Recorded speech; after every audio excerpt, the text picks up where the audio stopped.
बादशाह और गुलाम, एक दोस्ती, एक खून का रिश्ता और एक माँ की खतरनाक साजिश। बादशाह और गुलाम बचपन से एक साथ पले बढ़ते हैं। एक तख्त का वारिस होता है और दूसरा महल का एक आम गुलाम।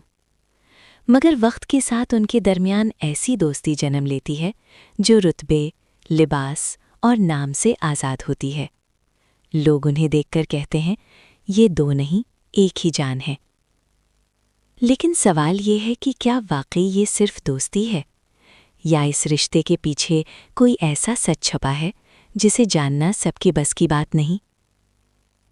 ये वो कहानी है जहाँ दोस्ती इम्तिहान में पड़ती है, मोहब्बत कुर्बानी मांगती है और माँ की साजिश खून के रिश्तों को भी चैलेंज कर देती है। एक राज जो सिर्फ दो लोग जानते हैं। इस महल में एक राज है, ऐसा राज जो सिर्फ दो दिलों में दफन है। एक बादशाह के वालिद जहांदार और दूसरी गुलाम की माँ, जो बरसों से महल के एक कोने में खामोश जिंदगी गुजार रही है। कोई नहीं जानता कि गुलाम सिर्फ गुलाम नहीं बल्कि जहांदार का अपना बेटा है। ये राज वक्त के साथ खामोश रहा, दबा रहा, लेकिन जिंदा रहा। सांपों की माँ का असल खेल। बादशाह की माँ इस दोस्ती को कभी दिल से कबूल नहीं करती। उसके लिए गुलाम सिर्फ एक रुकावट है। उसका ख्वाब साफ है, अपने बेटे की शादी अपनी भांजी से करवाना और फिर पूरी जायदाद पर अकेली हुक्मरानी। इसी ख्वाब की खातिर वो एक खामोश मगर जहरीला खेल शुरू करती है। वो बादशाह के कान में आहिस्ता आहिस्ता बोलती है, गुलाम तुम्हारा खैर ख्वाह नहीं। जिस लड़की से तुम मोहब्बत करते हो उसका गुलाम से कोई ना कोई ताल्लुक ज़रूर है। वो तुम्हारे तख्त का दुश्मन है। शक का बीज। शुरू में बादशाह हंसता है। वो कहता है, माँ वो मेरा दोस्त है, वो मुझे धोखा नहीं दे सकता।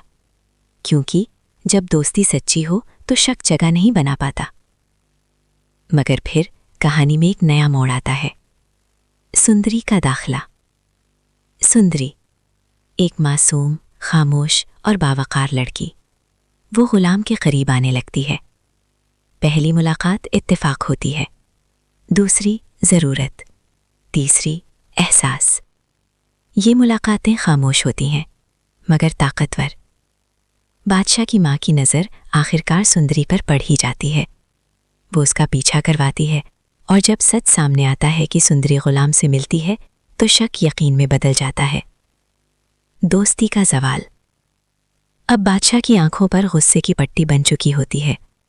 वो सुंदरी को कैद कर देता है और गुलाम, जो कभी उसका सबसे करीबी दोस्त था, अब दुश्मन बन चुका होता है।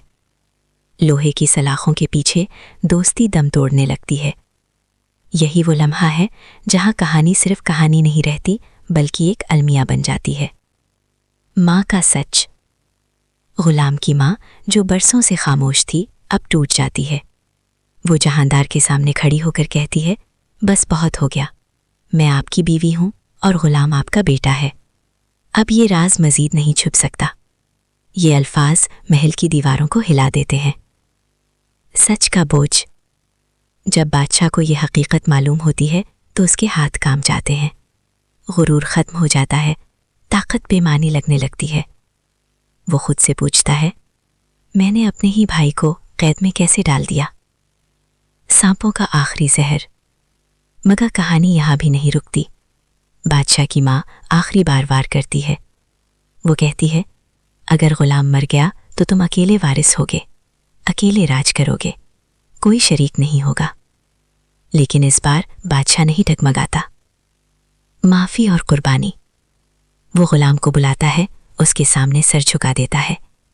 कहता है, अगर मुझे पहले पता होता कि तुम मेरे भाई हो तो मैं कभी ये जुल्म ना करता। वो सिर्फ माफ़ी नहीं मांगता बल्कि सब कुछ कुर्बान करने को तैयार हो जाता है, यहाँ तक कि अपनी मोहब्बत भी। बाप का एतराफ़। जहांदार आखिरकार बोलता है, मैं डर गया था। इज्जत, ताकत, नाम सब छिन जाने का डर। इसी खौफ ने इस राज को जिंदा रखा। वार्निंग अभी बाकी है।